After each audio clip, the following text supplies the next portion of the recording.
If you feel like the American dream of hard work and financial security isn't working for you, you're not alone. 58% of all new income is going to the top 1%. That's a rigged economy to my mind. So, what is a rigged economy? It works like this. The rich get richer and use their money to influence politicians who then make policies that keep the wealth flowing to the top.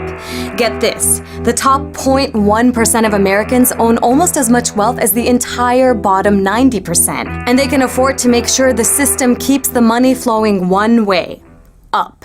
In the 70s, a CEO made around 30 times as much money as a regular employee. Now, they make 300 times as much as a regular worker whose wages have been stagnating since then. In fact, adjusted for inflation, wages for most of us have actually been going down since 2009. But at least the super rich are paying their share of taxes, right? Well, not quite. Most people make money earning a salary, but the super rich make most of their money from investments known as capital gains. And even though that's a lot of money, it gets taxed at much lower rates than wages.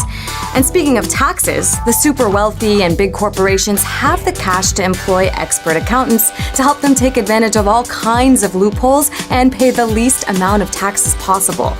With that money saved, big businesses and wealthy individuals have lots of cash to throw at the political system to influence it. After all, politicians rely on donations to finance their campaigns. Thanks to the Supreme Court decision in Citizens United, corporations are able to spend unlimited amounts of money in elections using super PACs. We're talking tens of millions of dollars. The maximum an individual can give? Just $5,000, if they have it. Don't think the money stops when the votes are counted. Lobbyists for businesses and Wall Street woo politicians and influence legislation. Sometimes they even write it.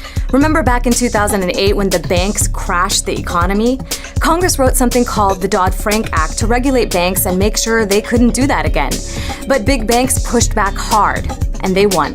The final version of the bill that came out of Congress was found to be exactly Citibank's proposal. So in fact, they didn't change it at all. Citibank said this is what we want, and that's what got passed. Here's what happened to the rest of America. Millions of jobs lost, hundreds of thousands of homes foreclosed on, retirement accounts drained, and dismal job prospects for new graduates. Wall Street's recklessness ruined the American economy, but virtually nobody went to jail. In fact, the government bailed out many of the big banks using trillions of dollars of our tax money. Despite increasing profits, Wall Street is still subsidized by taxpayers. It's not surprising considering the revolving door between Washington and Wall Street. You have former Wall Street folks working in the government to regulate banks, and you've got government workers moving on to lucrative Wall Street jobs. So if the economy is rigged in a way where money and politics ultimately serve the super rich, then who's looking out for the average American?